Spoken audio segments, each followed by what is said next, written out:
with us today at our Williamsburg County Finance and Budget Committee meeting this morning. Please accept our apologies for being late this morning. There were some technical difficulties, but I think we've gotten those corrected.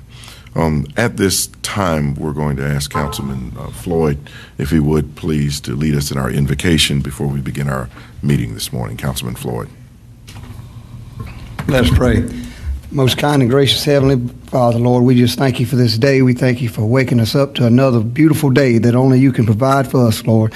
Now that we gather and assemble in this building, Lord, we ask you put your will upon us and see to it that we do the will of the citizens of this county. We ask all those blessings in the name of Jesus. Amen. Amen. Amen. God bless you. Thank you. All right.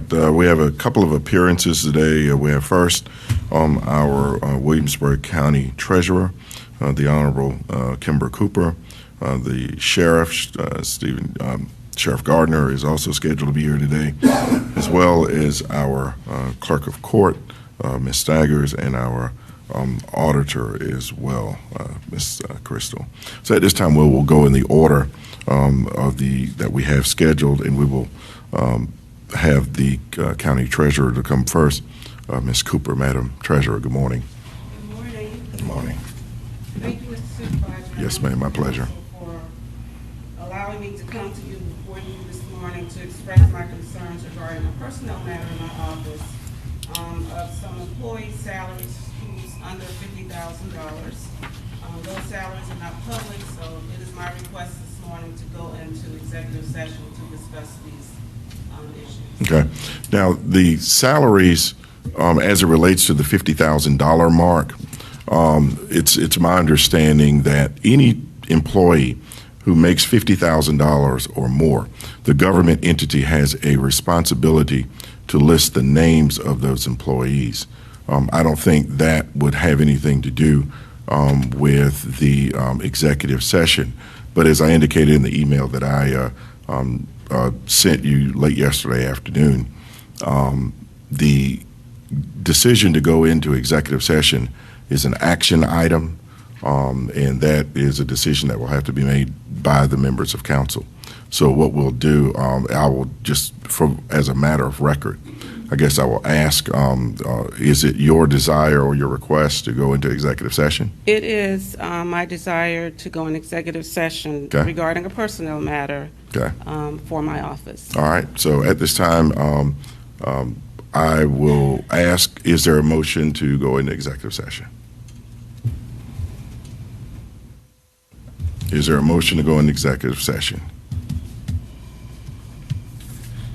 Is there a motion to go into executive session?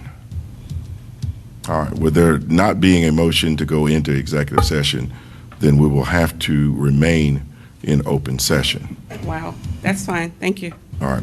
Yes, ma'am. My approach, please. Absolutely.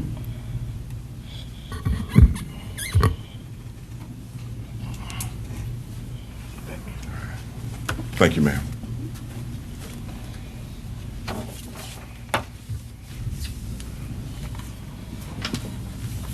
Since I'm not being allowed to go into executive session, I would just ask that you guys follow along with me as I try to indicate the staffing issue in my office. I will try to be discreet and not disclosing my staff's names as to protect their privacy regarding their salaries. Yes, ma'am. The Williamsburg County Treasurer's Office is once again in need of staffing. I currently do not have any clerks for my window. I have lost 2 exceptional employees within the last 7 months due to the pay rate for tax clerks, which is between $12 and $12.50. We cannot compete with the private sector and work from home jobs. Due to the fiscal nature of the Treasurer's Office and the level of cash receipts, it is imperative that we hire qualified, trustworthy individuals, and that individual comes with a cost, and $12 an hour evidently is not that cost. When I last met with you, the Finance Committee, I shared with you that I had an excellent employee who drove from St. Stephen's, South Carolina for a minimum hourly rate. And I had concerns that she would be leaving us, and here I am today, she's gone. I also shared with you a folder full of employee applications of people who are willing to work, but when they saw the pay rate, they refused the position. I currently have 4 staff members in my office, including myself, and we have to cover the front window, the drive-through window, as well as maintain our required responsibilities in our individual offices. Due to the fiscal responsibility of the Treasurer's Office and our commitment to the citizens of this county, financial responsibilities have to be segregated. We are upon the close of a fiscal year that includes an extensive closeout process, including the reconciliation of 40-plus bank accounts to the general ledger, balance taxes, tax refunds, etc., as well as begin our compilation of information for the new audit year coming up, as well as audit information for municipalities. In the past, I am aware that there were some departments who were allowed to consolidate unfilled position as a way of creative financing to increase their employees' salaries or their pay rate. My office has not been fully staffed since the beginning of COVID. My request at this time is that I ask you, the finance team, to possibly consider allowing me to consolidate one of my available positions and offer a staff a competitive pay rate to hopefully keep those that I currently have in place. I can't emphasize enough the importance of having the Treasurer's Office fully staffed and with capable staff with a competitive pay rate. So I'm asking you to consider my request at this time, and thank you for your time. Madam Treasurer, Yes, sir. I have one question. Well, I have one question now. Yes, sir. What do you consider as a competitive rate for your staff? I think it was mentioned before in a previous finance meeting that the people across the street at McDonald's is making far more than my clerks are making at this time. Okay. So for a clerk on the window and the responsibilities, I would say between $15 to $16 an hour. Okay. Okay. Ms. Cooper, Yes, sir. you after you consolidate those 2 positions, then you're requesting just one position now because you're going to consolidate those 2 into one, right?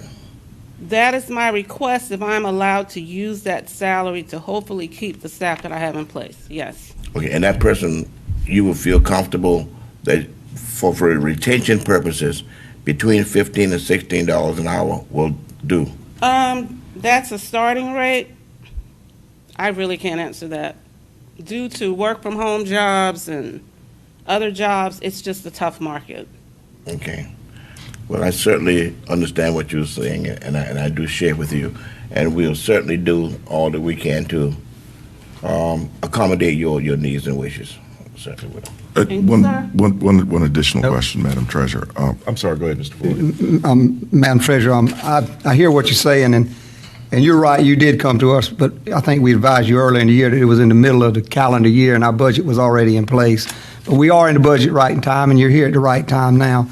But my question is, what 2 positions do you want to consolidate? One, the clerk and just a general staff person, or what 2 positions is it? I don't have a clerk. So Okay. it's two clerks. Then 2 clerks, okay.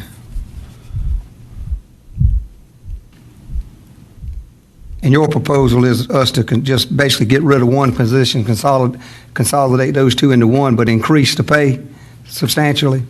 Not just for that clerk, because I will still have less staff. Right. I would need the funds from that position to increase the staff of the salaries of my other staff, because we're Okay. all taking on more responsibilities. Right. In other We words, have a evenly, drive-through window. evenly distributed across the board.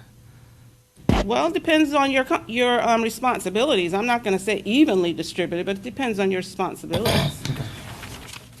Do you have a recommendation as to how you would like to have the funds from that particular position distributed among the members of your staff?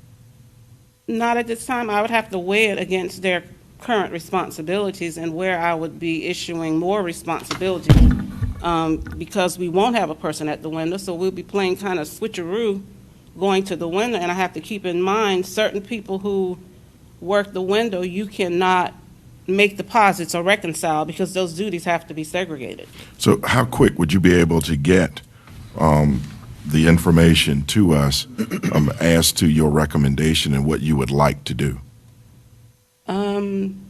Probably by next week, because we're short. I have 4 people. I have requests from your office, the auditors that I'm pulling, so it'll probably be sometime next week. Okay. I have a major request from your office as of yesterday. Right. But I mean, I agree, we have a lot of major things going on right now between the budget and the audit and some other different things that we've got going on, and we consider this is very important as well. And that's why I asked how quickly you could get this recommendation to us.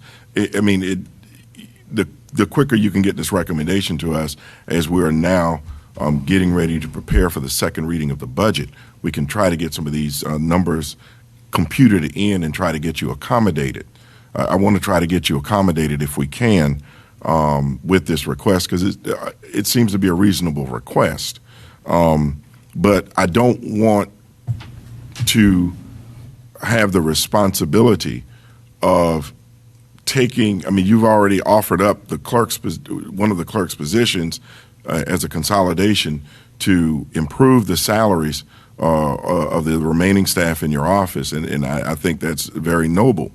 But I don't think it should be our responsibility to determine how much of that money goes where.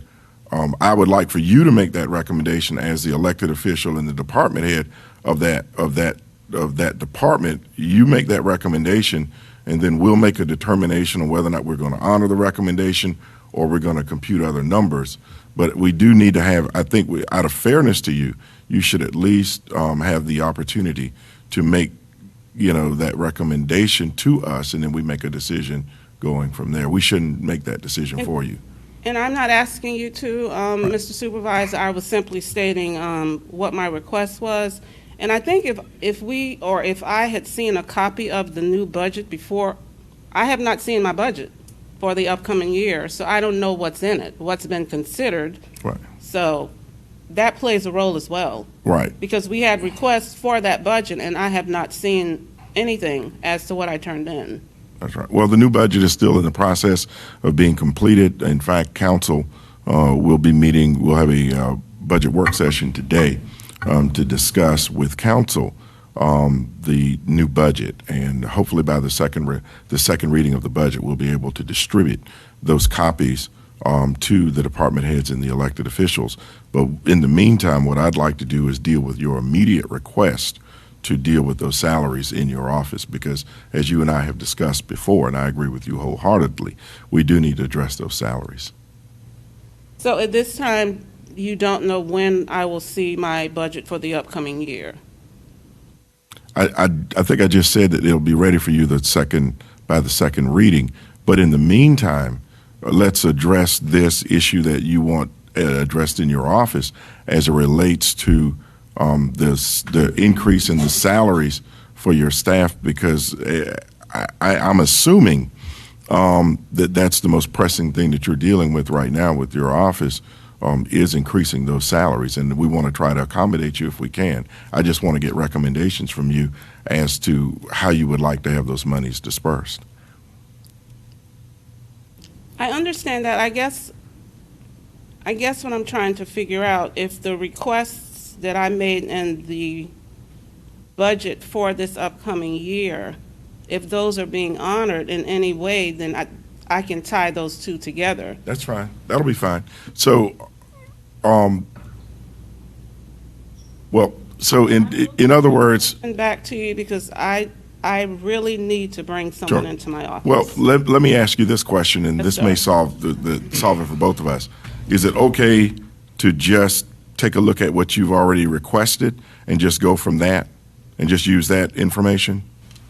I can't answer that because I haven't Well, seen it. I'm talking about what you requested in your budget for your staff. I mean, you saw that because you completed that budget. I thought because I completed it, but I don't know if it's been considered or if it's included. That's why I'm asking you now, do you want us to consider that, your initial request for your budget? Instead of having to redo the recommendation, we can just reconsider we can just take a look at what you've already requested, and then we'll go from there. And then that'll keep you from having to redo it again because you've already done it in your initial budget request. I would have to compare the two, Mr. Supervisor. I don't want to answer that right now. Okay. I will take a look at both of them. Okay. All right. Sounds good. Thank you. Any other questions? Thank you. All right. Thank you, ma'am. Thank you so much. Thank you. Okay. Sheriff Gardner. Yes, good morning.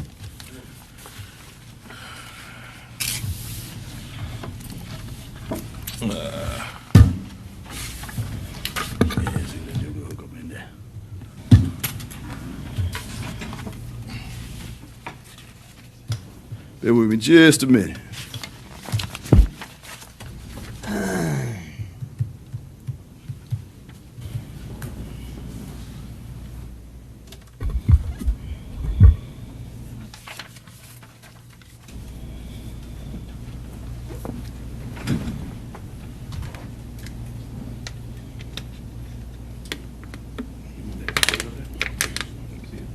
You can put it on there too.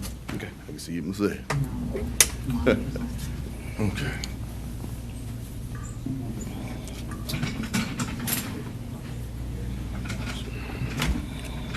Got it. Come up. Yes, sir. Yeah. Yep, we got it. Yeah. Yep. Thank you. All right. So what I'm here to talk about today is the overtime and how did the sheriff's office end up where we at. So I thought the best way to do this is just to kind of put it together and let's look at a slide. Now this slide, can you all see that pretty good? Yes. Yes. You can read those numbers? All right, so one of the things we did is just look at what were our workforce indicators, and I provided that early on in the budget. One of the things I guess are the biggest thing on there I would call your attention to is two things. When you look at the actual for calls for service, and we'll get to that as we go through the presentation, and then when you come down to where calls for service by agency and you look at the total numbers there, you see, of course, where 2021 to 2022, you see 12,919. And for the fiscal year to date in 2022 to 2023, you saw that we were at 10,115. Now, if you look at those numbers prior to that, again, that speaks to the other agencies in this county. And then you have the sheriff's office. And so the services that we provide are pretty much exceeding what everybody else, you can add them together and you're going to come up with a higher number for the sheriff's office.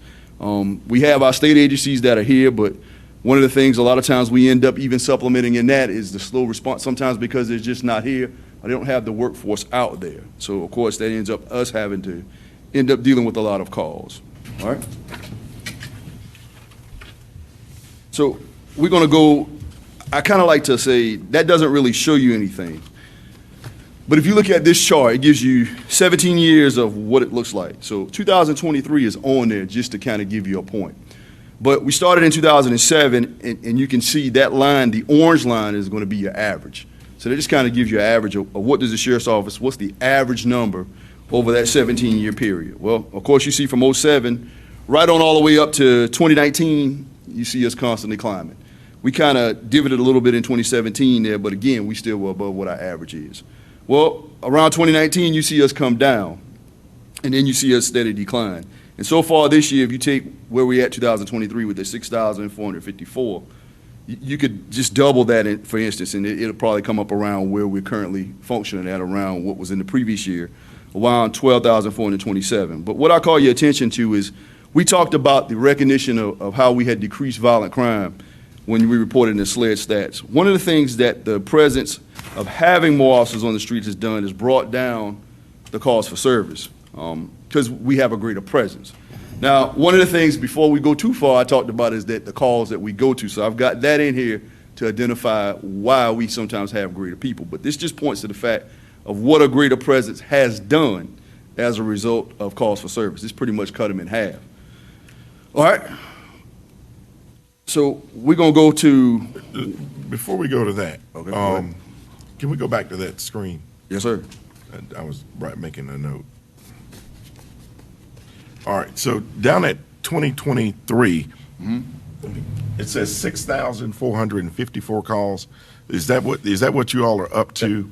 Currently today. That's up Currently to 21st. today. That's right. So now, how did you all determine that 25,000 was the average number of calls for service? Yeah, so we took the total numbers from 2007 and 2023 and divided that by 17.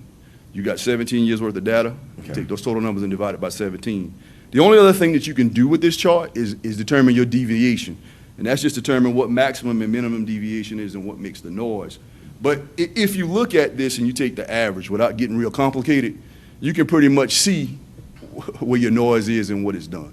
Right, but what I'm asking, and I'm looking here from 2019, you're saying to us that we had over 31,000 calls for service in 2019. That's correct. All right, and we now have only 6,000. Yeah, that's a 75%. Is that, am I adding that right? Maybe not 75. Maybe that's a tremendous drop Right. in calls for service. So Correct. so is that what this information is suggesting? Correct. We've gone from 31,000 calls for service Correct. for the sheriff's office, not just. No, sir. This is just sheriff's office. This has nothing to do with anybody else. This All is right, just so calls the that we were- 31,000 is sheriff's office calls for service, That right? is correct. That's right. In 2019, That's correct. and now we're down to 6,454. Right, and that 6,000 represents from January to current date Yeah. for the 2003. Yeah. That's not on budget year. That's operating just truly in the true year. So at the current rate, we'll have. We'll end see, I'm up- going by what you got on the screen. Yes, sir. So That's okay. So right. a more reasonable number is going to be somewhere between 12 and 13,000. That Is is that correct. what you That's right. suggest? That's right. So still with that, you're saying that we've dropped from 31,000 to 12,000 in recent years. So that's correct. about a what? You pretty much cutting it- you're cutting it in 55%, half. 60% Definitely. decrease. That's correct. Okay. And Now- calls for service. Correct. And this information that you're giving us, it's not noted on the bottom, and I'm doing this for the benefit of not only those of us on council, but I'm asking this for the benefit of those who may be watching. Sure. This information that you're giving us has been generated from where? From Central Square, which is our record management system. From you Commonly all's known as our RMS. RMS system. Yes, sir. All right. Which Got it. is the holder of all our statistical data. Records management. Got it. All right. Now, as far as the calls for service, Right. what do you consider as calls for service? Is it any call, every call, or do you have these categorized differently by emergency or non-emergency, or is this a computation of This all? is just every call that Everything. we did. All right. Yeah. So Very good. Any call that our workforce will be tied up with. Awesome. Yeah, Okay. Prioritization of calls would refer to how the shift supervisor had to break it down when they get it Perfect. out, and dealing with time response. But we're just looking at what does that workload for the shift look like. That's all. Sure. Got it. Okay. Okay. And this would even include any calls that may have been referred to another agency or referred to another department. Yeah. So even when you speak of referred calls, so that Okay. could be like a traffic collision. You still gotta A lot take of the times call. we end up out there doing services such as providing traffic direction, whatever it may Got be. it. Got it. And oftentimes, sometimes we find ourselves there for an hour, 45 minutes. It Got could be, yeah. All right? Yes, sir. Thank you. Oh, no problem. All right. All right, so the next thing we're going to go to is slide number 3. And so when you look at a decline in that, you say, well, hey, Steve, you speak of what has increased. What's got your attention that requires a greater response? Because one of the things that you've heard from me, if you go back and look at the last one, is our calls for service increase. Well, that speaks specifically to our shots fired calls for service. Now, Again, that may not always be an actual shooting, but again, it just requires us to respond. So if you look at that in 2007, you see we were around 88. And then so far this year, we had 137. But if you look at last year, you see in 2002 where we had 238. Well, of course, you see a constant incline in that. And of course, that's all over. That's not just discriminatory to Williamsburg County. It's something that we've seen everywhere. But the problem is when we have these type of calls, that's something that you end up sending more than one officer to. And then if there is something, then of course we need to be able to respond in a certain manner as far as crime documentation and those type of things, which eat up a lot of hours. And then even if there's an event that needs to be investigated, of course, then the investigative hours require a lot of attention. All right? Any questions about that?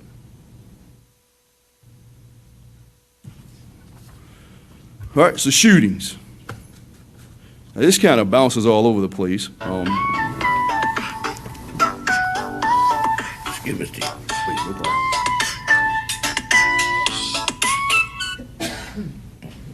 problem. So shootings, again, this is where we actually have something that may not necessarily be defined as murder. It may be assault and battery first, assault and battery high aggravated nature, whatever it may be. But anyhow, so if you see here, of course, we had a decrease, but if you come back to 2018, we shoot up very, very high where we go to 63, then we come back to 50 in the following year. And then in 2021, we come down. Well, that's the year where you actually see us get credit for the reduction in violent crime. But again, that was all a result of our workforce being out, being able to work and respond. Well, of course, in 2022, we go back up. In 2023, we're currently at 20. Huh? I'm trying to write. Oh, go ahead. I'm trying to write some stuff. Oh, okay. You got copies for us. All right, great. All right, that's even better. Thank you so much. I was trying to keep up with this. Thanks, Sheriff.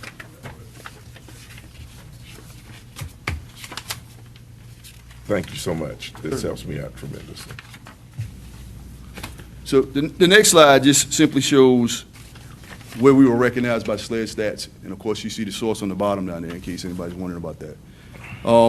Again, you see on there we were in the top 5, and that brings us down to a negative 28% for as far as our reduction. And if you go back to that slide that we just were on, slide number 5, it gives you the data that supports that. Any questions about that? All right, and this is just a picture of Tommy Egan. This is a guy we deal with nowadays. Clean-cut guy, but he can get into a lot of stuff, and so we deal with a lot of different people nowadays. And this just speaks to the other thing we deal with, active shooter scenarios. Consume a lot of people, and it's something that you have a lot of resources and workforce in order to respond. Now, So, well, go ahead. let's go back to that. You're saying that's just a training mod. I mean, that's just part of your training, right? Correct. The active shooter training? That's correct. Right. You guys do that once or twice a year, right? That's okay. right. All right. All right. All right, so proactive steps to reduce overtime. Identify time periods of events. So one of the things that we did, and I'm using this just as a speaking point, is myself and the chief, we try to figure out and pay attention to what time periods do we have the most going on. Sometimes that may be Thursday and Friday. So we can try to allocate our workforce. We need additional people to come out to say, hey, this is the time period that we need you out, versus just having people floating around. So far that's worked, but sometimes that can get a little unpredictable. We try to keep, one of our community, our teams that we put together, our community action team, which is the next thing that I got on here, we rotate them around to keep people guessing, because sometimes if they figure out you're doing one thing, of course they adjust. People that have the intent to do things maliciously or bad, they're paying attention to us too, and so they know how to function around what we do. So that's one of the things that we do. Our community action team, we wanted to figure out something that we could do, and this is not about solely just enforcement or just going out and making a lot of cases. This is about talking to people, about identifying community problems, and then bringing that intelligence back so that we can better understand how we need to respond to our problem. So those people can focus on those things. So we repeatedly see identified problems.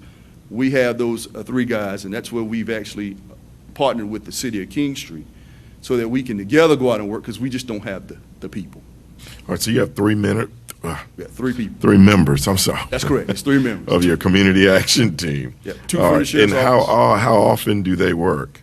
They work pretty good. They work around 5 days, and they work around 12-hour shifts. Okay, so in a 2-week Because, I mean, obviously, the elephant in the room is that we're discussing overtime. Right. So how much, these three members, please, without revealing any names, Right.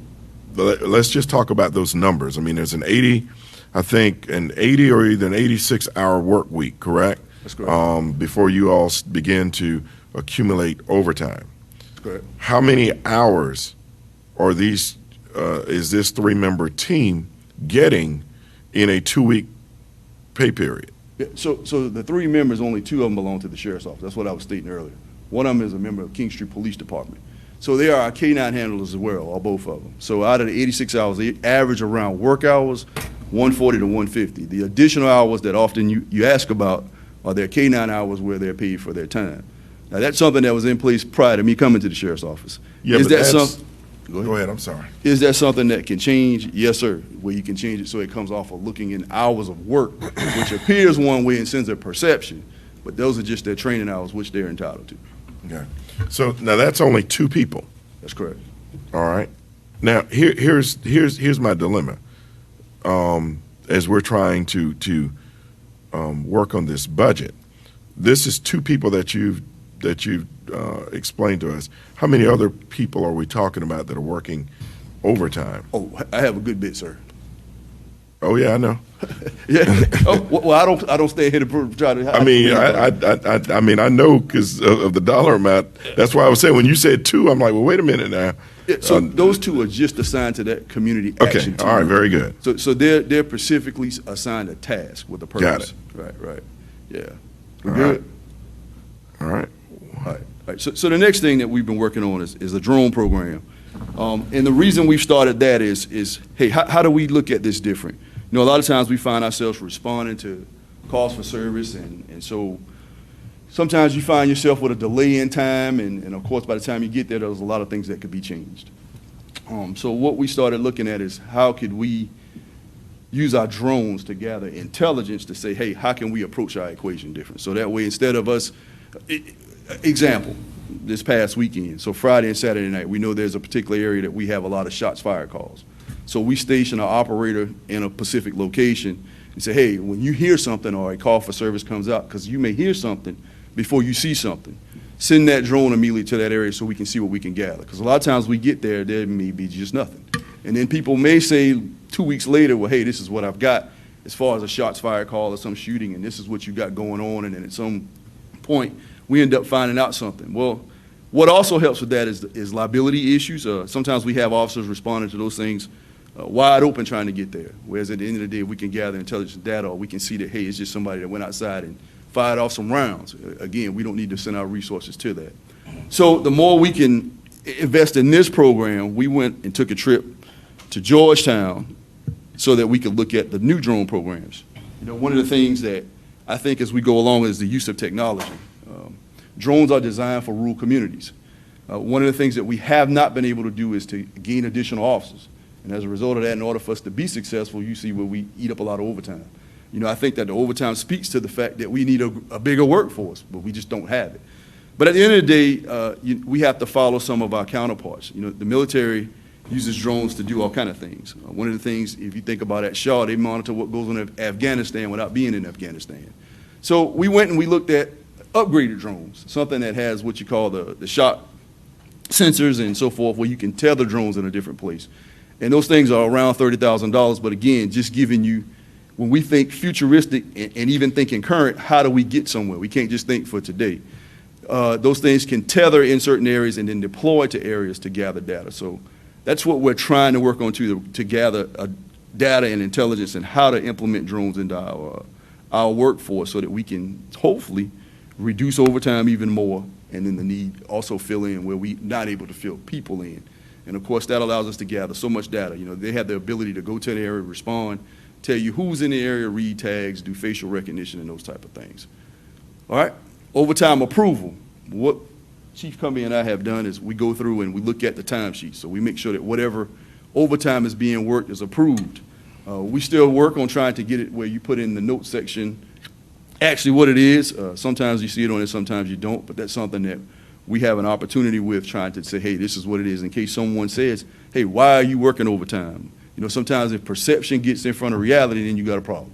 And a lot of times that's what happened with stuff like this. Can we go back to the drone program? Yes, sir. And please accept my apologies for going backwards, Sheriff Gardner. How many people are currently in your drone program? So we did the investigators, and we've got 2 primary drone operators. All right, so that would be 2 people? Right. That's right. Okay. And how are they scheduled? How do they work? How are they scheduled? Yeah, so they're scheduled just like everyone else. If there's a need for us to use anything that will go along with the drone, then they may be called out to a crime scene. So let's say we want to document a crime scene from an aerial perspective. Right, And but they're called out.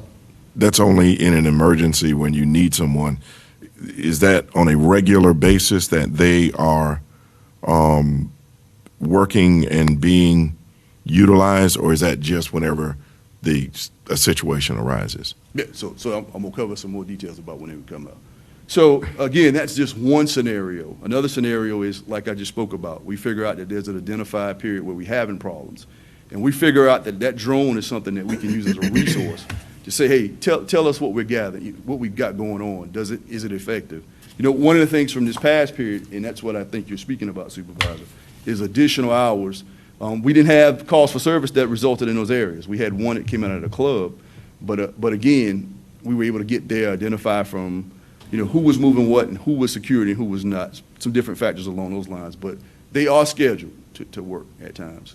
But that's based off of what we identify may be the need for them to be scheduled.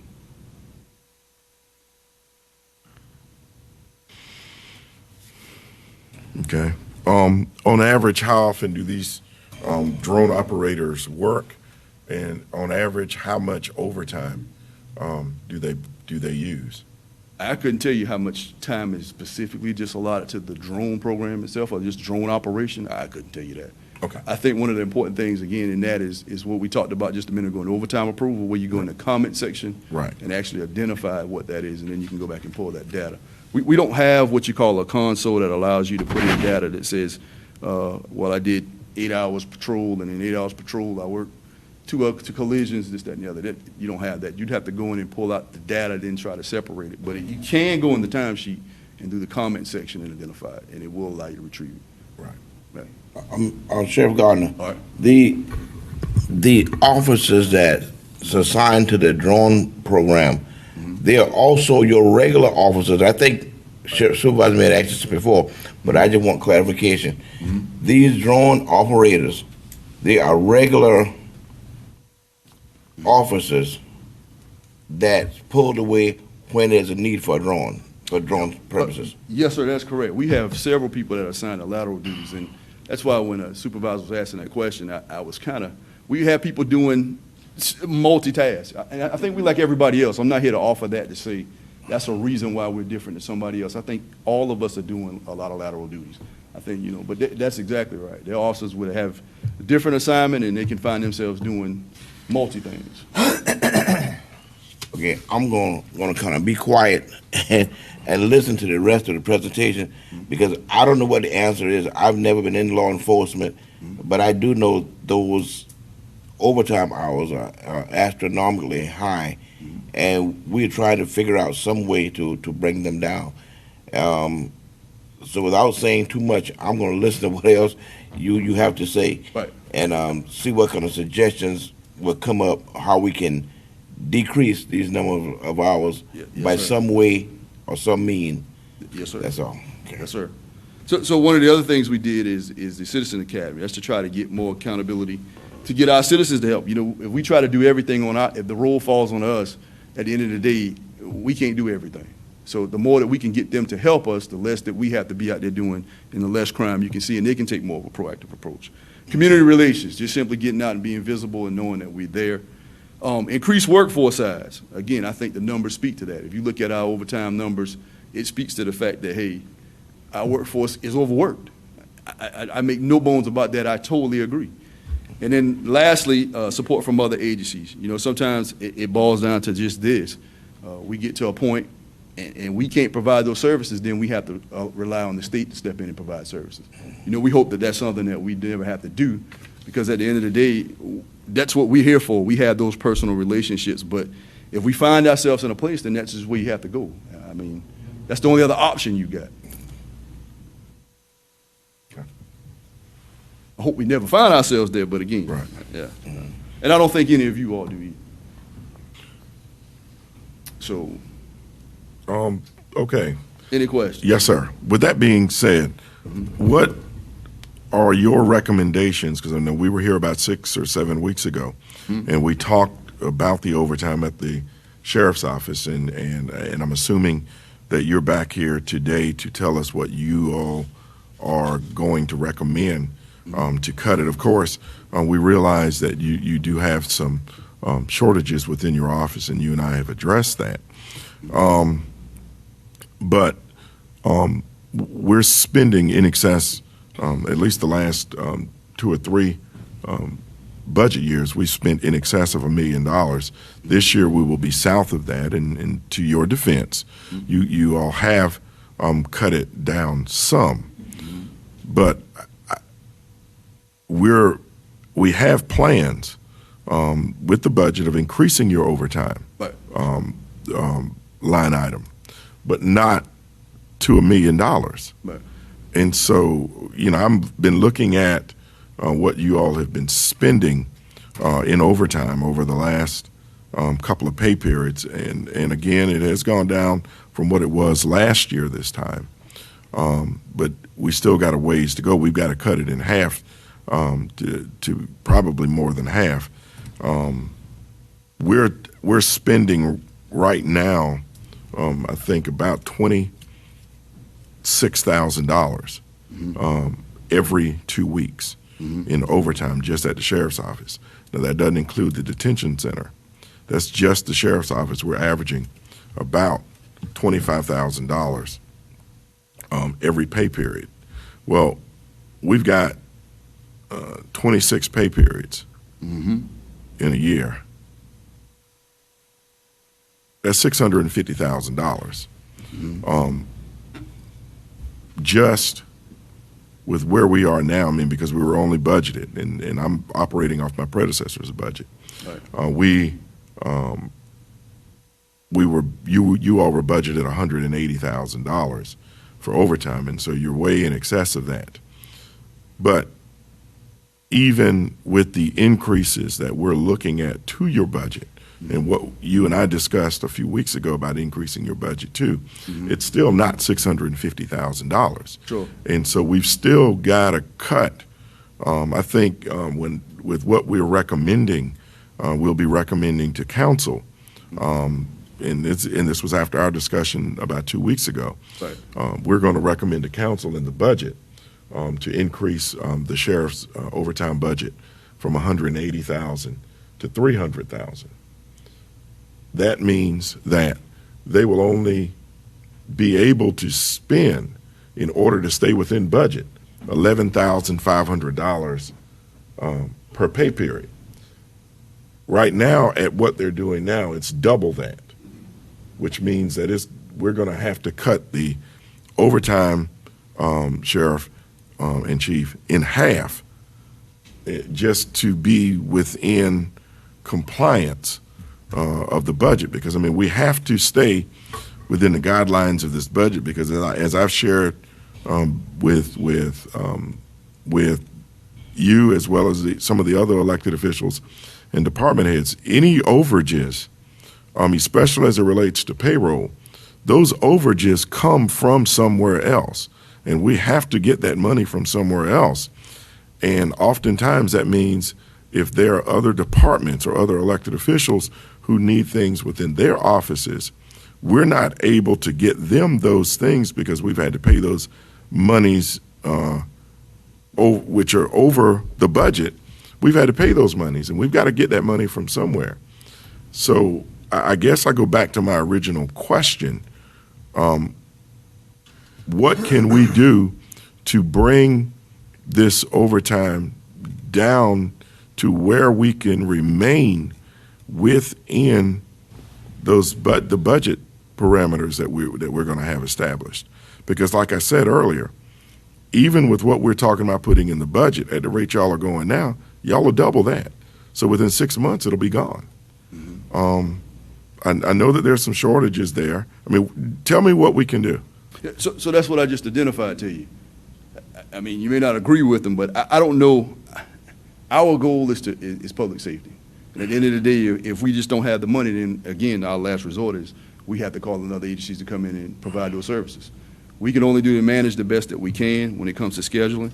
And I get it, each one of those things I talked about, but again, that's our plan. Okay, so basically what you're saying is proactive. I got one Go ahead, question, please, Chair. help me. Overtime, I mean, is that like a road deputy or someone is scheduled to work in excess of their 8 hours to Right, be correct. a presence in the community, even though there's not an emergency? Correct. Or is it a person's own, his 8 hours is up and there's an emergency going on, he has to stay over? Define overtime. Are we scheduling overtime just to put a presence in the community? Yes, sir. So some of the times what we find ourselves doing is in order for us to be able to have adequate response and to have enough people out on the shift, we work 12-hour shifts. We have extra people out to work so we can have enough to respond. So in essence, it's scheduled overtime. That's right.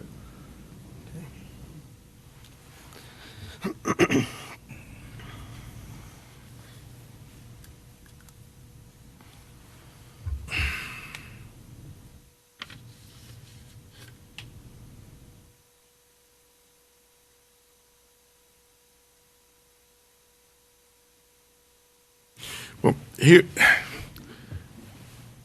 Sheriff, I'm not sure, and one of the things that I'm having to be very, very careful about here is, and I've also, and I think the members of council will agree with me, we cannot tell elected officials how to operate their offices and how to run their offices, and we're definitely not trying to do that, and I want to make sure that the record is clear that is not what council is trying to do. But what we are trying to do is find ways to help you stay within your budget, because as I indicated earlier, this is taking away from things that we can do in other offices. In fact, it's even taking away from the monies that we would like to be able to use in order to raise the salaries in your existing office. I'm looking at the proactive steps here that you have, but So let me say something to your Please, comment yes, sir. you just made. I disagree with you on one thing.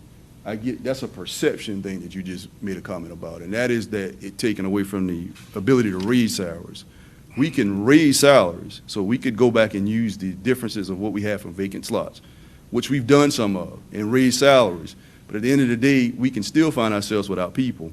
And now it does bring the number down, but we're not able to actually go out and fight crime in the manner in which we have been doing.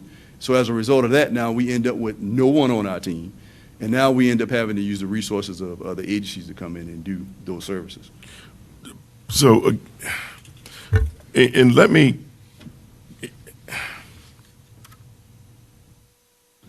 again, I'm looking at the proactive steps, but, and maybe I'm just overlooking something here. What do you all plan to do from an operations standpoint to reduce the overtime where it will be in compliance with what you've been given to do your overtime? Because we're every year for the last several years, your office has gone over budget with overtime tremendously.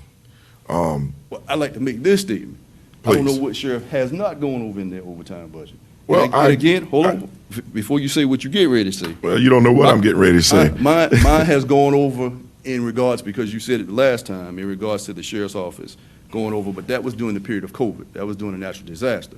And so during those periods that we often speak about with this $1 million, that money was refunded back to the county. Now, why it was not applied back to our line item, I can't tell you that. And okay, I'm not sure when and how that money was given back to the county. But what I do know is with our audits, the audit report ending 2020, The sheriff's office exceeded its budget by $1.3 million. And I get that. Hold on, let me finish. The fiscal year ending 2021, the sheriff's office exceeded its budget by $1.4 million. Now that is according to our auditors. Okay, that's not Kelvin Washington. Okay, that's according to our auditors. That's a lot of money for a county this size, for any agency to be over its budget. And I agree with you that that previous predecessors of yours have probably gone over their budget. But I would not agree with you that they've gone over their budget by this amount of money. That's a tremendous amount of money for a county our size. Oh, the only thing we're trying to do, and I don't want you to misinterpret what we're trying to do, help us to help you with this overtime, because we've got to bring it in. We just had one elected official here before you who's trying to get some money for her staff. We've got other elected officials who are trying to get monies for their staffs. Any monies that we spend over what is being budgeted is being taken away from other things, and we can't do some of the other things that we would like to do. And I know I'm being repetitive, but it's a reality. And so, what can we do? What do we do to stay within, even if we raise it from 180 to 300? What guarantees are in place that you and the chief or whomever or in your command staff, what guarantees can you all give us that it's going to stay under $300,000? If we raise it to 300, what guarantees can you give us that it's going to stay under 300? Okay. So let me go back and speak to something, because I think when we assert things and put them out there, they're heard. So the $1.3 million, again, that was during the time of COVID. And so, of course, doing that, the sheriff's office worked several hours. We completed duty sheets. We did things to document that time. I don't want it to be understood that the sheriff's office is taking away from someone. That's never been my intention, nor will it be my intention. However, that money we turned in for reimbursement. It came back to the county. I have no control over finances. I have no control over where it may go. So again, if we just put that number out there without adding to the fact that there was reimbursement of funding, it appears to be that the sheriff's office is taking from everybody else. I will not stand here and go along with that statement. Do I agree that our overtime exceeds? I definitely agree. I've never tried to hide that fact. But to blame that on us, no, sir. I cannot go along with that statement. Well, hold on. I hadn't finished. Okay. Yeah. So I'm not here to be someone difficult to work with. But when statements are made along those lines, that's my job to stand up and have a response back to it. Sure. So hopefully we can move to what you just talked about, and that is problem resolution. If we keep making statements, if you make statements or I make statements, at the end of the day, we're going to keep going back and forth about statements to prove our position. Sure. The sheriff's office and myself, we come here today to be a part of a team, and that is to work along with anybody in this county. We do not want to take from anybody else. That's never been our position. Public safety is what we're about. I want that clearly to be known. So again, I offered what we have here. And if we find ourselves with this budget, you give that number is given to us and we're awarded that. At the end of the day, when we're out of funding with that, then we'll just have to solicit that the state come in and run services, because we can't do it. We have no other option. Well, here.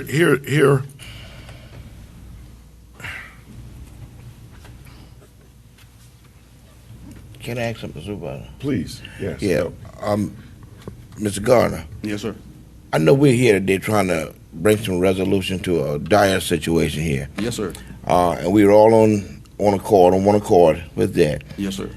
I guess, and we are saying a lot of things, but factually we are not really getting to the crux of it. I guess the bottom line is, what can we do to bring this overtime down? Now, I was sitting here listening, and I don't know all the facets of, as I said before, law enforcement, but we definitely don't want another entity or agency to come in and take over as has happened before in the county.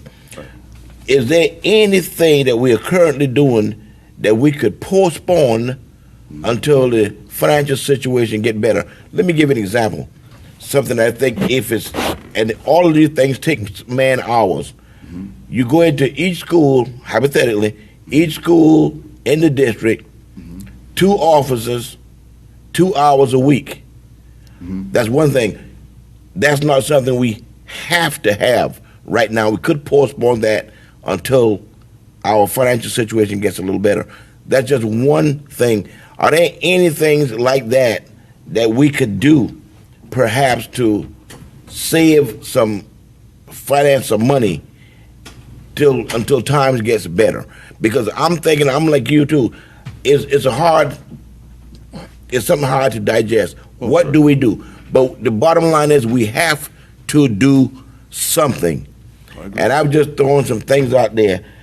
Maybe there's some services that we are offering that we maybe could cut back on. Because if we don't do those things, like you said, we're going to run out of money in the middle of a fiscal year, and we're going to have to cut something perhaps that we didn't want to. So if we could look and see what can we cut without denigrating the integrity of our county and the safety of the citizens, what could those things be? And if we can identify something like that and perhaps give that a try. Sure. And again, I agree with you. That's what we've been trying to do. When we speak about identifying time periods, that all relates to scheduling. How do we schedule people around busy time periods? So it may not be that we need 4 people coming out at 7 o'clock in the morning. So at the end of the day, if we find that from 12 to 8 is our busiest period, try to reallocate our workforce around our busy periods. So that's why I put it on there in a bullet item, because it doesn't just fit. I don't know how you can specifically tie that into dollars, but at the end of the day, that's why I put it on there in the manner I did, and not trying to be offensive. I think the biggest thing that we can do is just manage our dollars, and that's something. That's the only way I know to do it. I don't know any other way, other than to try to identify a time period, schedule our workforce around the periods that it's there, and at the end of the day, work with what we got and try not to exceed our budget. And at the end of the day, if we got this budget and we got to comply with it, then that's what we're going to have to comply with. And then when we can't comply, then we just have to solicit the other resources. I don't want that either. No. I don't want supervisor council, I don't want any of y'all to think that's what I want. I'm a realist, and that's not to be offensive to any of you all. I just deal with reality. Yeah. And there's nothing that we could cut back on or postpone for a period of time that's not vitally essential to the operation of the county and the sheriff department. Well, the school resource officers are paid for by the state. Now, we've got some because we've been trying to supplement it because they got to go get certified. So once that's done, then they'll change off to the SRO budget. But like I said, the only thing I know is the scheduling of people and try to change our scheduling up. So, with that being said about your scheduling, Sheriff Gardner, is that something that you all are beginning to work on, or will be working on, to schedule maybe less people with some of these hours? I mean, we already know the dollar amount that we're aiming at, which is $11,500 per pay period, which right now we're at 23,000 is what we're averaging, which means we're going to have to cut. We're going to have to cut that in half. That's correct. Of what you're doing now. Is that doable? Supervisor and council, if that's the number we have, that's what we got to work with, and that's all I can do. And I can go and adjust schedule. I don't know any other way to put that. And that's not, like I said, that's not trying to be rude to any of you all. But the only thing I can do is take what we've got. I can't forecast crime. And I know, Supervisor, you know that as well. If I could, I'd be all right. I could stand here and give you definite answers to what you're asking me, but I can't.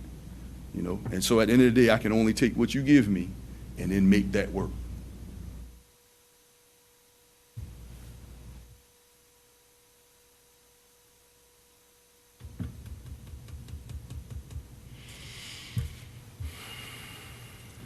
Hey, you tell me if I'm missing something. Maybe I haven't said something. And no, and I agree with everything Sheriff said. And I just sat back there and been quiet and listened. And I hear what y'all are saying about overtime and what he's saying, and it is correct. And I agree with him 100%. And I think one other thing, and I hear Mr. Sam asked about overtime being scheduled. And like Sheriff said, it is. But hey, I'm gonna say it because I'm a real person too, and I've talked to Sheriff about this before. But at the end of the day, too, there's other things that you need to put in the factor, too, when it comes to overtime. We're not just putting people on there to put them on there. We're putting them over there to cover calls for service. We're also putting them over there because we have community people that ask for assistance from the sheriff's office. When it comes down to parades, when it comes down to municipalities asking for assistance because they don't have the people. At the end of the day, the municipalities are in the county. Who has to respond to that is the sheriff's office. We know we have 2 small municipalities around here, 3, that are not able to fulfill some of the needs they have. And all 3 of them have big events: Shag Festival, Stag Festival, Barbecue Flag Festival. And we have to provide services for them because they're asking for our request because other agencies are not able to provide that for them. Where's that coming from? Overtime. Citizens are asking for the sheriff's office to provide officers for certain events. Most events, they are paying for it when it comes to paying for it, but when it comes to parades, we have a ton of parades that goes on. Sheriff's office has to provide manpower for those parades, for road closure. Where is that coming from? Overtime. So I hear you, Councilwood, say, what can we cut back on? If we decide we're gonna cut back on stuff like that, then it's gonna be the citizens that's gonna be lacking. It's gonna be problems when that happens because now you have nobody to direct traffic control just in case something happens. Right. You have nobody to provide for these festivals. When these individuals see that there's no law enforcement out there, back to the shootings again, it's going to go back up. Chief, and thank you, and you're absolutely correct. I recognize that. But let me ask, and either one of you all, please feel free to answer this question. I asked our payroll clerk to tell me what the number of hours were that we had in overtime in our last 2 weeks. And it was 1,074 hours. Now that's above the regular salaries hours, okay, that you all's employees would normally have to work. 1,074 hours. Now I understand what you just said as it relates to having to work those festivals and doing all of those things. Those are things that have to be done. And yes, the smaller communities do lean on the sheriff's office a lot. But now, with all due respect to those communities, those are not things that we're doing every day, and sometimes not even every month. But now, we've got 1,000 hours, 1,074 hours of overtime, which equals $25,000. Added on to our payroll, 1 pay period, okay? Can you all give this finance committee, these members of council, some idea of what happened over the last 2 weeks to justify 1,000 hours of overtime at that office by not that many? Because, I mean, you've already explained to us that you don't, I mean, that you have shortages, and we get that. We understand that. So that means that that's a lot of overtime hours by a few people. Can y'all tell us a little bit maybe about, help me to help you, is what I guess I'm asking.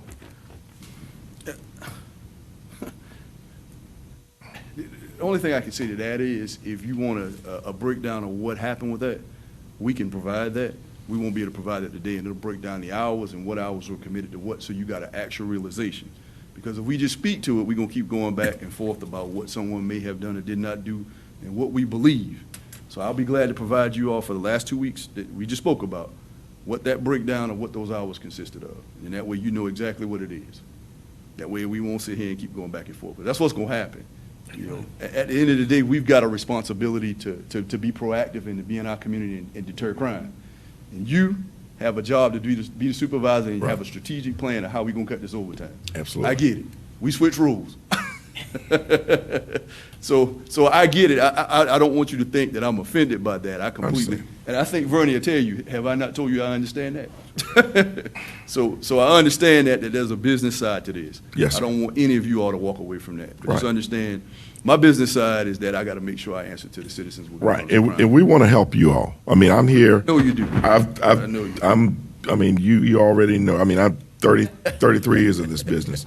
But I also have the responsibility now of helping the other departments and the other elected officials as well. Yes, sir. And so, like I said earlier, you know, we've got to try to help everybody. Yes, sir. And you know, we're working with a limited amount of funds. Yes, sir. And we got to try to do what we can to help as many people as we can.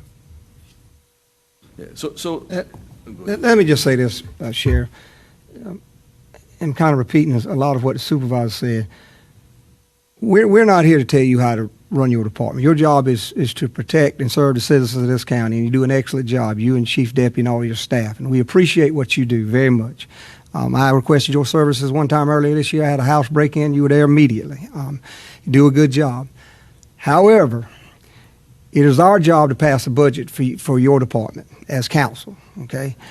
And we are going to attempt to increase your budget because we see the need for an increase because you are obviously needing a lot more money in the last few years than what we've been providing. However, we also owe a duty to the other departments to see to it that you stay within your budget. That's right. That's what we're trying to say. We're not saying you're taking from anybody or anything like that. We're saying we owe this same obligation and duty to each department to see to it that they stay within their budget. And I would just ask you as a county councilman, however you can do it, whatever way you see fit, you and Chief Deputy Cumbie, Right. help us help you. Right. We want to increase your budget. Please help us stay within the budget. That's what we're all about today. Yep. Okay? completely understand. Okay. And that's all I can do. I've given you the things that we're trying to use to bring those numbers down. And at the end of the day, you give us a budget, and that's what we're going to have to go with. And then, like I said, the other option is where we at. I don't have anything else. Do any of you all have anything else? Sheriff, Chief, y'all have anything else? No, we good. All right, very good. Thank you all Thank so y'all for your much. time. Yes, thank you. All right.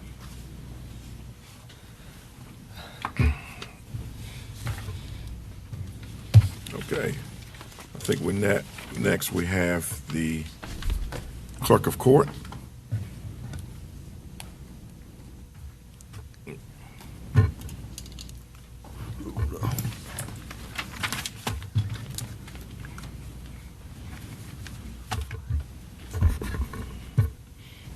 Good morning. Supervisor and Good morning, council members. Madam Clerk. And the clerk. Good morning.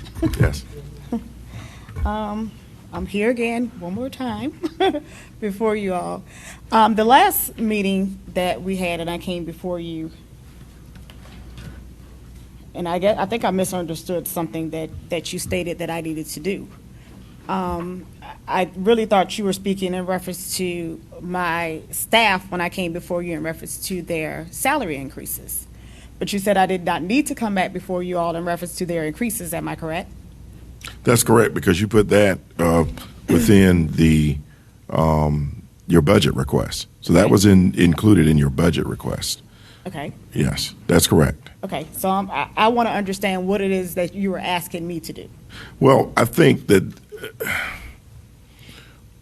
several weeks ago we had a discussion about a supplement that you received individually, and I advised you that I would not be able to approve that.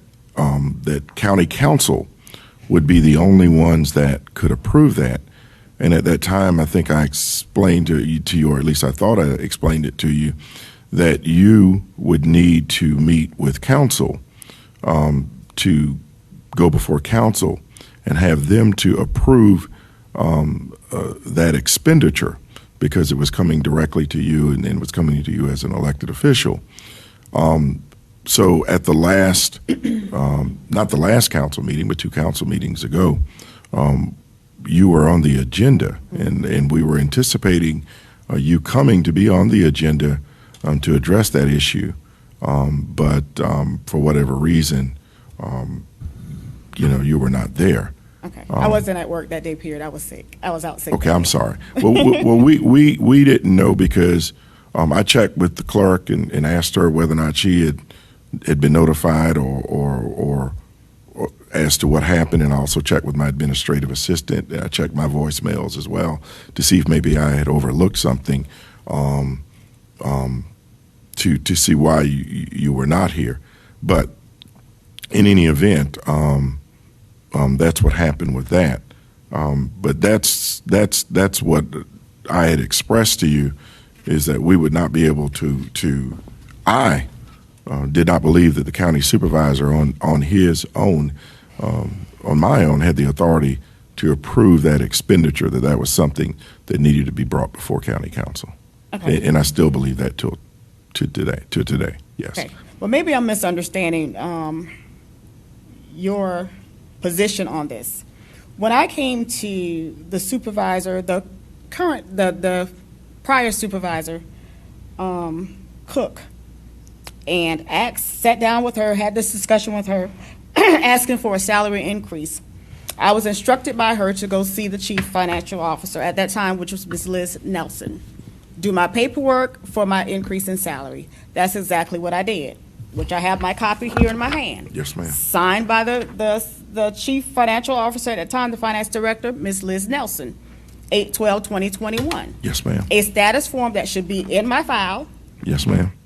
I've never known, and I've been here since 1996, I've never known where elected officials or either employees had to come back and do a status form every single year. Once you have a salary set, that's a salary set. So I'm not understanding what it is that you're asking of me, because I don't know of anything in our policy saying that you have to do a status form every year after you receive a salary increase, because that would be just like normal salaries. If that's the case, we would have to come back every single year and fill out a status form. Okay. Madam Clerk, go if I ahead, may I'm sorry. address that. And I think you went right to the heart of the matter. That salary increase was approved by the former supervisor and Ms. Nelson. It was not approved by this council. Mm-hmm. It was brought to our attention. And I will tell you that I was one of the ones that did not agree with it. I am of the opinion that as an elected official, you sign the books to run for an office, and you know your salary when you sign that book. And it's a term, it's a 2-year, it's a 4-year, it's a 6-year. Mm-hmm. And that your filing fee is based upon your salary. Correct. And for you to receive any additional salary in and above what you signed up to run for is just, quite frankly, I just don't think that's what I don't think that's right. I don't think that's fair to the citizens that you announce to them that you're going to run for office for this amount of money, for this length of term, and then to come in to an agency without coming before county council and get an increase, not a small increase, a pretty significant increase in salary. I'm just not going to support that, and that's my position. Okay, an increase, like I said, that I went to the supervisor. I did not just get an increase. I went to the supervisor. Did you ask any members of council? Her thing was she was going to take it to council. Did you ask any member of council? I did not even come before council. Okay. I went to the supervisor and spoke with her. Right. Which I is, spoke with the I'm sorry. Okay, I spoke with the supervisor, like I said, did my paperwork, signed off on my paperwork. So it wasn't a thing that I just went and I got a salary increase. It was not like that. But that's what people try to portray it as. It was not like that. The other thing is, Madam Clerk, can I interject before we move into something else? So, I want you to understand my position with it, and you and I have had this conversation. It is my opinion that my predecessor did not have the authority to do that, that only the members of county council is the governing body for Williamsburg County. They are the only ones that have the authority to address the issues of salary increase, salary supplements as it relates to that of elected officials. That's why I shared with you when we talked last month that, we would need to bring that issue that I did not have the authority to do it. I didn't believe I had the authority to do it. in that we would need to bring that issue before council. Whatever council voted to do is what I would respectfully honor. And that was my position last month, and that's still my position today. I'm sorry for interrupting you, ma'am. Okay. Go ahead. No, I appreciate it. Thank you. But I did want to get back to the statement that Councilman Floyd made when he stated that we sign up to run for a position. Yes, we do sign up to run for a position, and the salaries are there at that time. I am not the first, and I'm pretty sure I won't be the last elected official who has received a salary increase since they first signed up to run for an office. You can't tell me that, because that's not so. I've spoken with other clerks who have received raises the same exact way. Whose responsibility is it to turn in the salaries to the state as far as the sign-up fee is to run? Whose responsibility is that? I'm going to disagree with you. I think you are locked into a term. That's the reason you run for a 4-year term at that salary. Now, at the end of those 4 years, if that salary is increased, just like the president or the vice president or whoever, but I think you are locked in for those 4 years. It's just my opinion. Okay, and I did not request a salary. I have been the clerk since 2013. I requested a salary increase in 2021. That was my 3rd term. And going back, and Madam Clerk, I don't want you to think that I'm treating you any differently than I'm treating anyone else. I've already had this conversation earlier this year with another elected official. This is just my personal opinion. I may be completely wrong. I've been wrong many times. But I am of the opinion when you run for an elected position, that once you get elected to that position, that salary remains the same for the term of that, for that term. That's your salary. When you signed up to run, that was what you signed up to run for. Not just you, me, the supervisor, Senator Sabb, every elected official. I'm not just talking about you. I'm talking about all elected officials. Now, I know of no elected official since I've been on council that got a pay increase during their term. I don't know of any. Now, but I also agree with the supervisor in that it is the job of county council to determine salary increases, just like what we were talking about this morning with the treasurer and what we're talking about with the sheriff, that's our job. And for whatever reason, I'm not blaming you. I'm not saying it's your fault. I don't want you to say that I am. But what I'm saying to you is it was never brought to our attention until after the fact that it was done last year. And I think Councilman Woods on finance would agree with me. So that's just all I'm saying to you. Okay. And that's my position. We may just have to agree that we disagree. And I understand your position. So therefore, the other question I wanted to ask, have other elected officials who've received increases in salaries the same way been asked to do the same thing?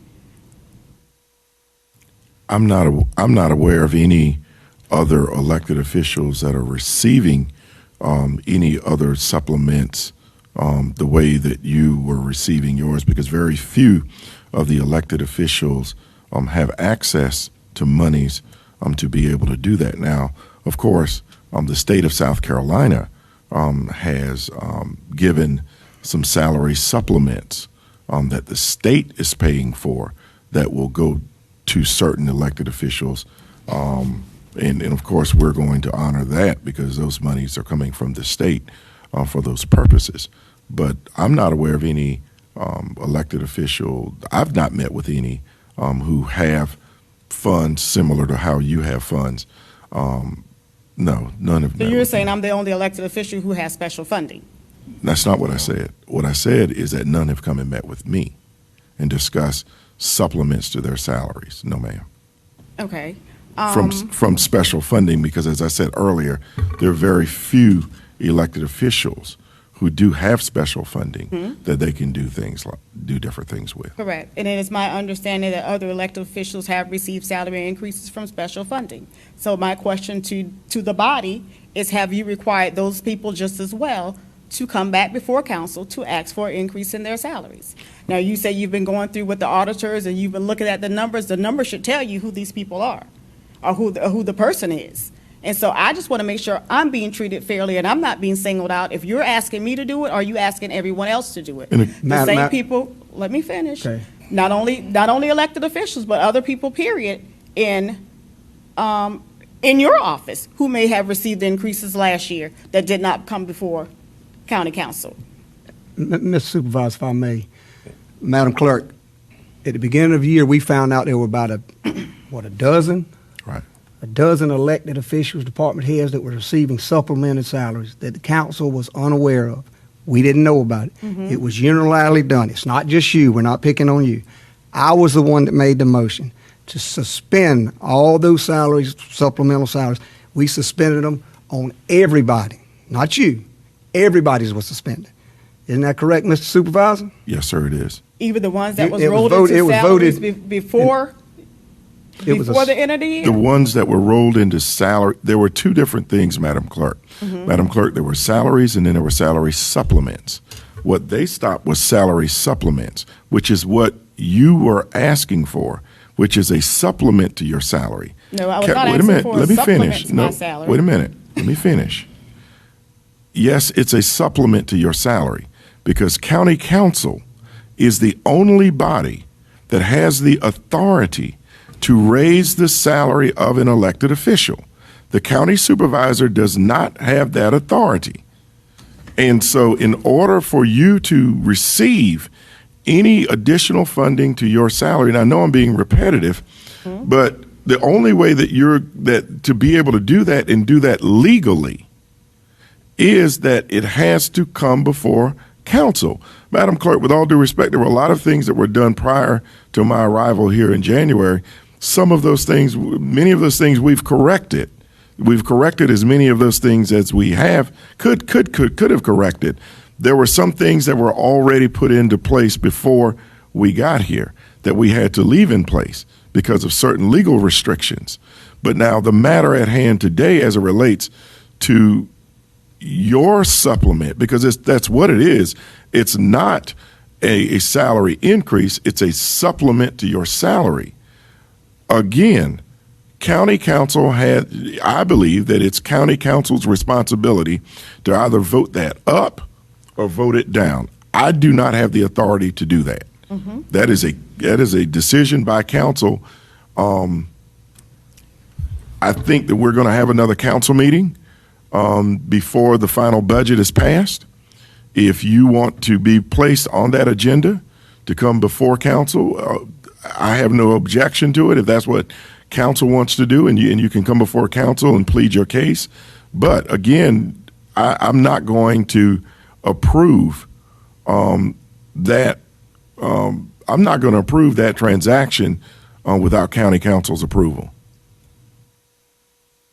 So therefore, once again, as I stated, when it comes to status forms for Williamsburg County, they're only good for a particular amount of time once they're signed? No, ma'am. I just No, wanted a ma'am. yes No, or no? no. Let me explain. Okay.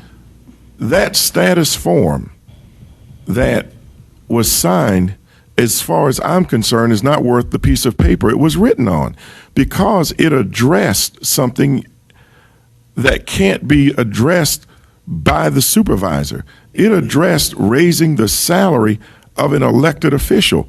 The county supervisor does not have that authority on his or her own. County council is the only body that has that authority to do that. Okay.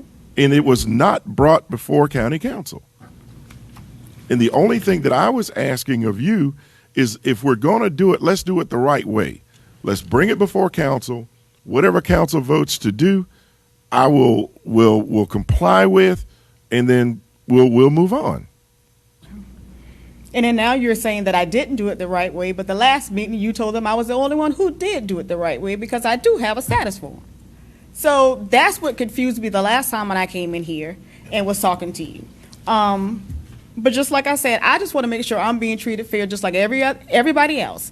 And whether you're asking everyone else who received an increase this way to do the same. Now, I don't know if it's a thing that, and like I said, I don't want to call anybody's name because, like I said, this is not executive session. Right. But if you want to go to executive session, I don't have a problem telling you who I'm talking about. Because I just want to make sure that it's being done fair across the board. That you're not just telling me that I have to come back when other elected officials, like I said, have received salary increases the same way. I haven't signed off on any paperwork since January of any elected official, okay, to receive any supplements to their salary, and to hold me responsible for what happened before January 3rd, Madam Clerk, I don't believe is unfair to me. It's not right to hold me responsible for that. Those things happened before I got here. I'm trying to correct this stuff as best I can. Now, I want to, as a point of clarification, I want to clarify something that you just said. Yes, I did make the comment that you did something correctly. You did something correctly by going to the county supervisor and talking to the county supervisor about your salary supplement. Yes, you were correct by doing that. But it went downhill after that because and I hate to say anything about my predecessor, what I will say is what I would have done is that I would have shared to you, as I've shared with you already, this is not a decision as a county supervisor I can make. This is a decision that's best handled by county council. That was not done in the previous administration. But that's how it's going to be done in this administration. Right. And like I said, I understand your position. I'm Yes, not trying ma'am. to blame you, but Yes, ma'am. you're saying that you didn't come in here. And I understand you only came in this year, but you're saying you're trying to correct things that were done prior to you coming here. So that's why I proposed the question. Is it going to be done fair across the board? Are you going to go back and ask other people the same thing, to come before council to ask for their salary increase? If a salary supplement request is brought to me by an elected official, yes, ma'am, they're going to have to do the same thing that you're doing. But you're saying if it's brought to you. What do you mean if it's brought to Well, you? it has to come before me, Madam Clerk, because payroll falls under the county supervisor. Right. So it has to come before me. But I think the way you're saying it is kind of throwing people off, is throwing me off. You saying if it's brought to you. Do you think that they're going to bring it to you? If they want to get it approved, it's going to have to come to me, and then I'll bring it to council because these are elected officials. But other than that, it's not going to change. Their salary won't change. I'm not sure I understand what you're saying. I'm saying, the question I asked, are you going to ask other elected officials or appointed officials who've received salaries under the prior administration, who did not do a status form but got salary increases, are you going to ask those people just as well to come before council to request those salary increases? I'm not aware of any increases of any of the other elected officials. No one's brought any of those things to me, Madam Clerk, or to anyone in my office that I'm aware of. And again, I would have to sign off on the status form anyway. I think you're still missing the question and the point. Okay. Madam Clerk, I just have one question. I was sitting here listening, and you guys have had quite a thorough discussion. But my question is to you. I have one question. Do you agree that if something was done wrongly and illegally, is it fair, proper, and fitting to go and try and fix it? That's just my question. What was done illegally? I said if something was done illegally, is it proper and fitting that this administration go and try and fix it legally? Okay, but I don't want you to put out to people, the citizens who are watching, that something was done illegally, because that's not so. That's how you're saying it. No, listen. Nope. Because that's not so. Now, Okay. if there was an issue, just like I've told you before, when we've sat in executive session meetings or private finance meetings, if there was an issue with me coming to her asking for a salary increase and her giving permission for it to get done, why didn't council come to me then? It's 2023. You talk about something that happened in 2021. No one ever came to me and said a word. Okay, yeah, but that's past. I know I can't go back and undo what has been done. But my question is simply to you this: if the emphatic form of the verb if something was done illegally, is it improper for this administration to try and fix it?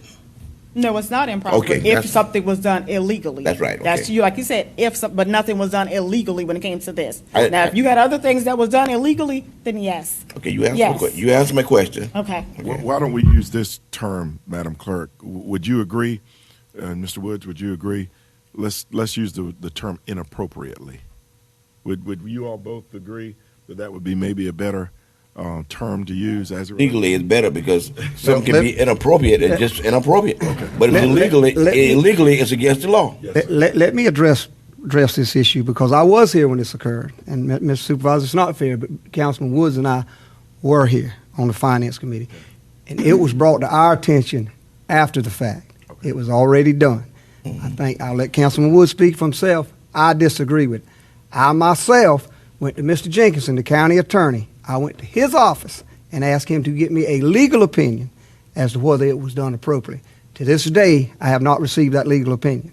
Okay, so it was tried to be addressed, but I don't want you to think that we were, all of a sudden on board at that time, Madam Clerk. And you're not being treated any differently. As I stated, there were other folks that were given supplements, and what was meant by the term, at least you did it right, you brought to our attention. That's what we meant by that. Right. Other folks got supplements. County council never even knew about it. We weren't even never made aware. And so the fact that you at least made us aware, I do commend you for that. I might not agree with you, but I do think you attempted to get it done the right way. Is what I'm saying. I don't think it was done the right way, but I think you tried to do it the right way. I agree with that. And that's what I'm getting at. Other folks that did it, we were never even made aware of it. And the minute that we found out about it under this administration, this county council came out and voted unanimously. Let me say that again. Unanimously to suspend that supplemental pay for everyone receiving it, not just you. Okay, so I want to be very clear on that. No one's here today. I don't want you to think you're being treated unfairly or you're being picked out and picked on. That is not the case at all. And so, anyway. And I agree with Councilman Floyd. It's nothing you did. I think you did what you thought you were supposed to do, but just apparently, in our opinion, it's not. It wasn't done the right way, and all we're trying to do is straighten it out. That's all. Okay, That's all. and I understand that. Yes. But why are you waiting? Like I said, this was done in 2021. You both sat, not the supervisor, because this supervisor was not here. Mm-hmm. You both sat on council. If there was an issue in 2021, why didn't you all come to me? That's what I'm saying. Okay, let me You're ask- talking about now it's 2023, and the current supervisor wants to address this. Mm-hmm. But you were the council members that sat on council, never came to me to address anything. Okay, let me Come to us? Let me answer for you. Because I went to her. Did you come As to a us? supervisor. But did you Okay. come to us? No, I did not Okay. come to you. I said that already. Well, Sharon, see, the day-to-day operation, that's the supervisor. This is a new administration. A lot of things that happened we didn't even know. But now we know. So once you find out that a wrong has been done, all you can do at that point is try to rectify. Because nothing we can't go back and undo what has been done, but we can rectify it from this point forward. And that's what we're trying to do. And I don't know about anybody else, I'm not singling you out for anything. Not at I want to see everyone treated the same. And that's all we're trying to do. Okay, and that's all I'm asking you. Yeah, well, that's what we're That's on the all I'm same asking page. you. Okay. And that's all we're after. We Okay. want everybody to eat out the same bowl with the same spoon. Like That's I it. said, that's all I'm asking. Okay. And that's why I asked the questions that I asked. Are you going to go back and ask the other people to do the same thing? But I thank you all for your time. I do have another question when it comes to the budget. As far as you said, the second reading is coming up. Second reading. Let me say one Go thing ahead. before Yes, we go any please. further, Absolutely. Madam Clerk. Any one of those other folks is welcome to come before this body and ask, just like you're asking today, what transpired. They can get on the agenda for any meeting, and I'll tell them the same thing I'm telling you. They're more than welcome to get it on. Okay, and if they're listening today, if you guys would like to come address council, come to address the full body. We'll listen to you. But do you think that's going to happen? No. I'm just saying they're welcome to. Okay. Back to the question about the budget. The second reading you said is coming up when? Second reading, July 3rd.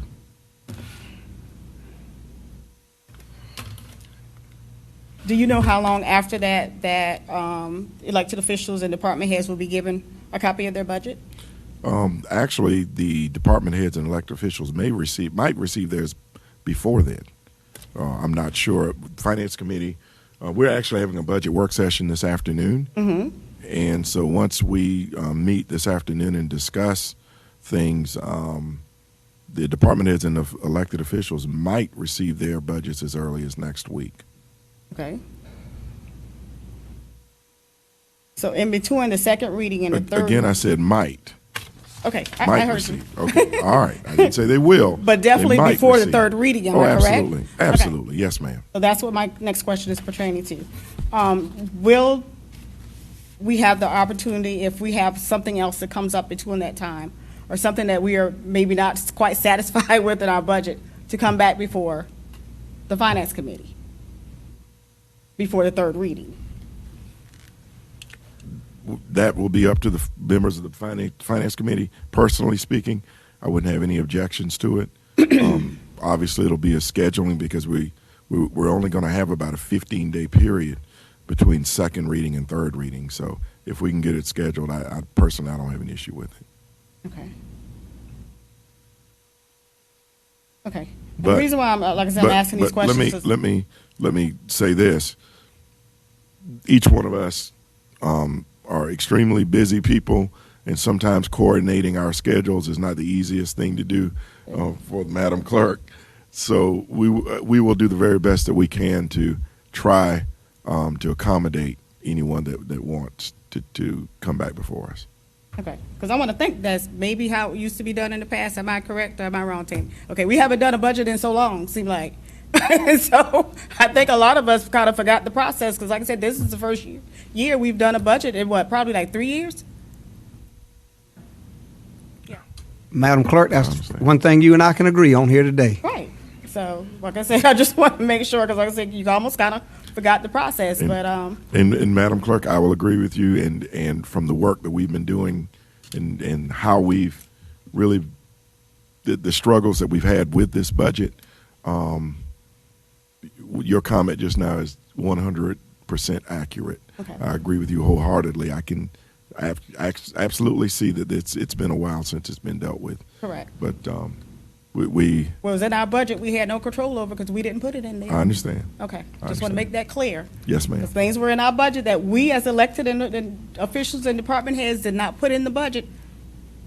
County Yes, ma'am. council votes on the budget, but we did not do a budget. Yes, ma'am. Okay. I understand. Thank you all so much for your time. Thank you. Does anyone else have anything for Madam Clerk? Nope. All right. And I Clerk. just want to thank Councilman Hills for always sitting in, even though she says she's not a member of the Finance Committee. I have to commend her, Yes. because a lot of times the other council members who, I don't know what they may have to do, but a lot of times they're not here. But I've noticed every time you've been here, so I want to just thank you for that. Yep. Thank Okay. you. Thank you so all much. Thank you. All right. Y'all want to take a break or y'all want to keep going? I won't be but a minute. Okay. All right. So next, we have our auditor. It's still morning. Hey, Good morning. Good morning. Come on Supervisor. up. Yes. Good morning. Yes. You just answered my questions. I mainly just wanted to see if I could get a copy of the proposed maybe budget Sure. before it finally passes, and I just heard you explain that to Ms. Staggers, so Yes. if I could get that, before it gets passed, so I Absolutely. can see what's going on. Absolutely. Yeah. Okay. Yes, That's all I ma'am. needed. Anything else? I think that's it. Okay, very good. Thank you so much. All right. I want to take this opportunity to thank those of you all who tuned in today, but also would be remiss if I didn't thank the members of council who took time out of their busy schedules to be here with us this morning to discuss the very important business of Williamsburg County and to discuss the business for the people of Williamsburg County. I also want to thank those 4 elected officials who took time out of their busy schedules to come before us and advocate on behalf of their office. I do want to remind everyone that our next council meeting will be July 3rd, which is a Monday. We have not had a first Monday night meeting in a number of years, and so I want to go ahead and try to get that word out now that we are having our council meeting on its regular scheduled date, which is the first Monday night in July, which is July 3rd. And we will be hopefully doing the second reading of the budget that evening. If all hearts and minds are clear, I'd entertain a motion to adjourn. Motion adjourned. We have a motion to adjourn by our Vice Chair, Mr. Woods, and a second by Councilman Floyd. All those in favor, please indicate by saying aye. Any opposed? Thank you all so much for being with us.